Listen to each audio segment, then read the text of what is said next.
Well, protests have broken out in several places over the death of the 19-year-old trucker. Protesters are demanding strict action against all the accused. Do remember that there is a curfew in place in certain sensitive areas across the valley. We have seen protests coming in after the 19-year-old died in the capital Safdarjung hospital after a petrol bomb was thrown at him.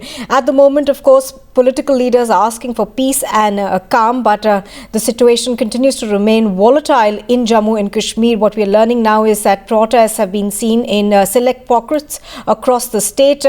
News coming in from areas near Anantnag now that where there have been protests. Mir Farid is on the phone line. Farid, give us more details, please.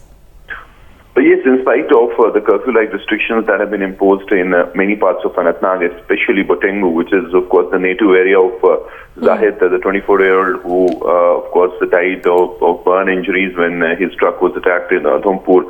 For several days, he battled for his life, but yesterday breathed his last at the Safdarjung hospital. Now, that news has definitely triggered a lot of tension in the valley, and today, as you rightly said, curfew in several places. However, that was not enough to stop the people. The anger spilled on the streets at many places in Anantnag, where there were fierce clashes between the protesters and the police and CRPF. Now, right now, they're trying their best to impose curfew in several parts, but these locals were angry and demanding that strict punishment should be handed out to all these people, all the arrested in this particular case. They're out on the streets and taking on the police now. Right. A lot of police presence, security force presence in sensitive locations, especially in and around Botengu, where obviously there's a lot of anger among the natives.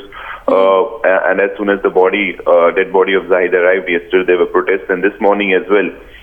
Rains and curfew were not enough to really restrict these people, and through the day there is these protests are expected, and it's going to be a very tough day for the law enforcers to really enforce calm and law and order.